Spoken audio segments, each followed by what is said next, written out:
Cegar saking Sanggar Pamujan. Cegar saking Sanggar Pamujan risang bapa jumeneng wonten madyaning papan pagelaran agung. Risang bapa tansah meminta marang kanugrahan Gusti Kang purbing jagat. Puri rahayuning para kadang putra karya mudahayu. Rahayu kang samiya pinanggih. Wah! Roko karya muda.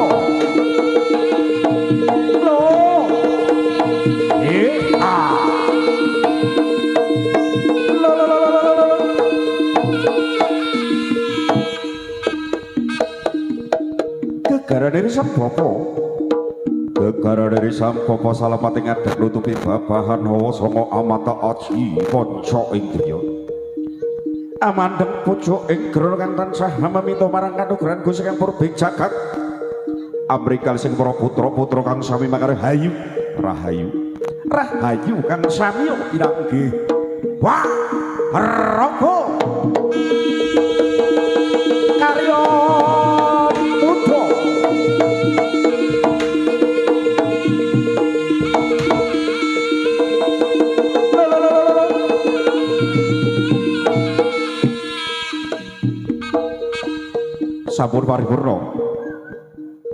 Sampun paripurna anggenipun risang bapa mujeng arsaning Gusti kalih maksana minangka tunggule pring tata kabudayan sama. Risang bapa jumanganang angasa pacut keisaman diman katinggal lelek kados singa bareng medan dari muksa. Wah, raga karya muda.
Ayo, letaklah.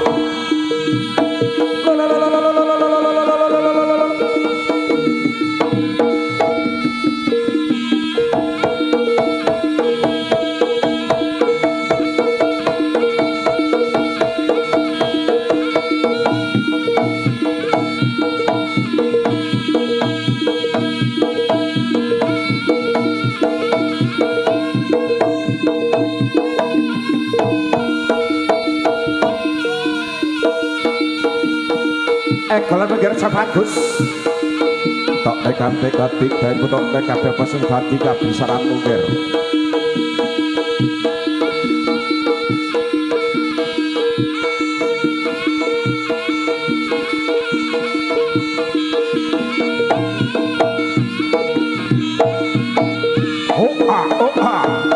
iyo etas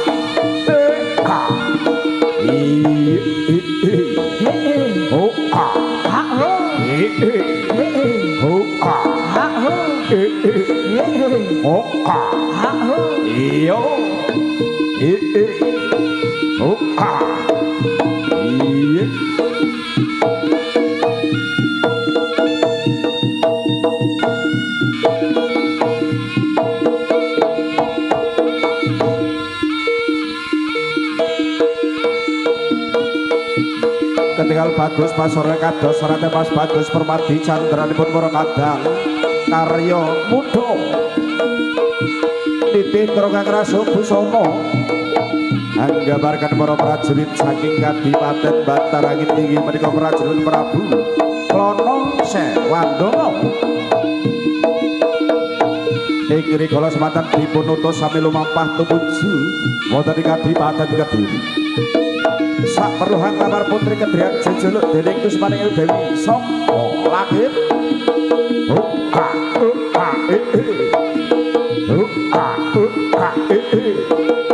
yo lo yo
bagus pasore kados raden Mas Bagus permadi candranipun para kadang karya muda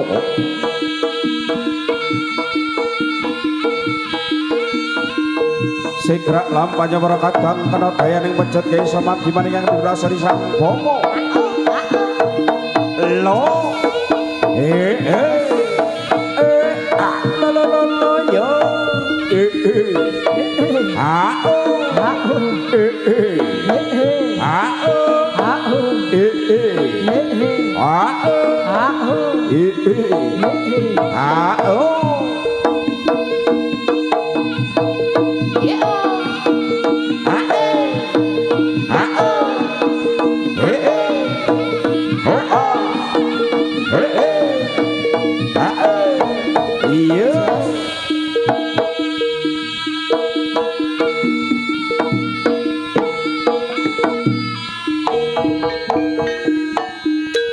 terima kasih Bos Aldi Rental, Bos Kos-Kosan,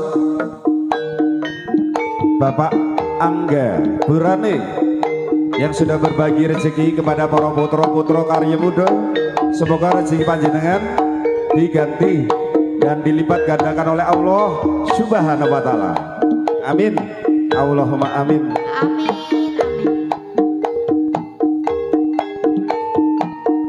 Dan juga buat panjenengan G, Mbak G yang sudah berbagi rezeki matur suwun. Terima kasih. Nek kutha Solo.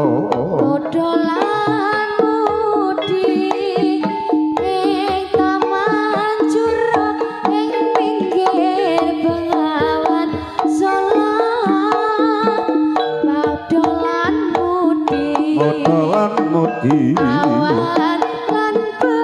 awan lan bengi suka nanging aja ingkar janji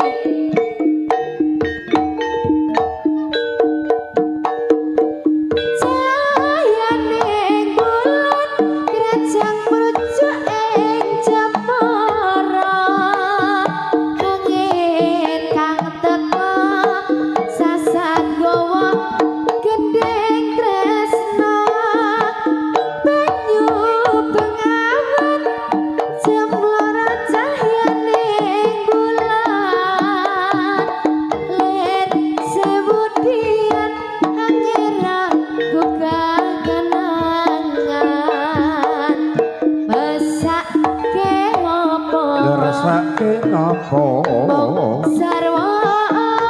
Mong sarwa taman jura taman endah kutha Solo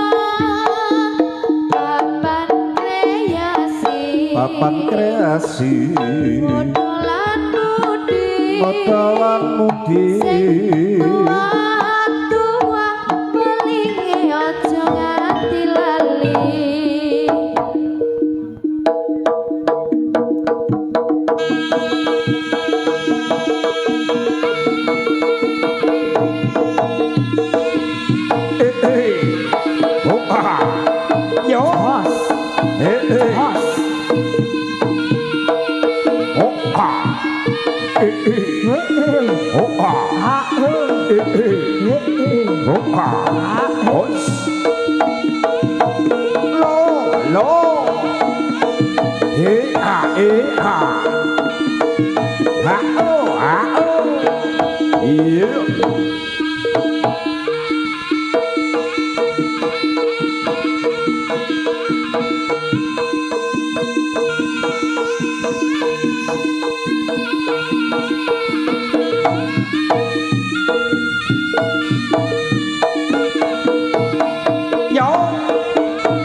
Ayo sok.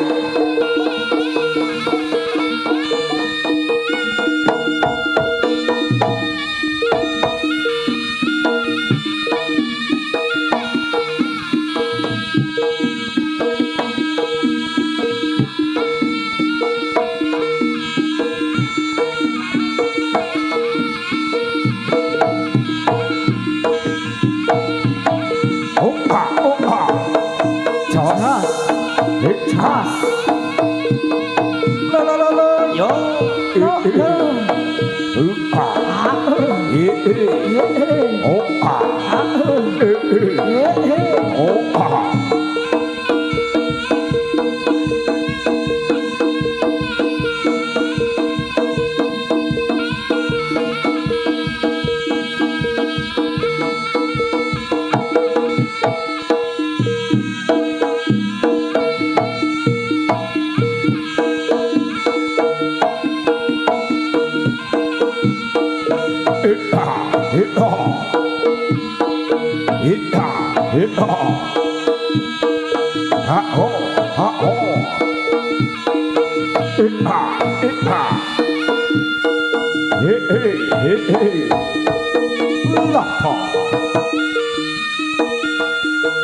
Nyuwun tapaing pangestu dumateng Andika sami mugia para kadang karya muda kalis ing sambirala tunggal guru aja ganggu tunggal sapa aja nggodha tunggal kaweruh aja gawe kisruh Rapa karya muda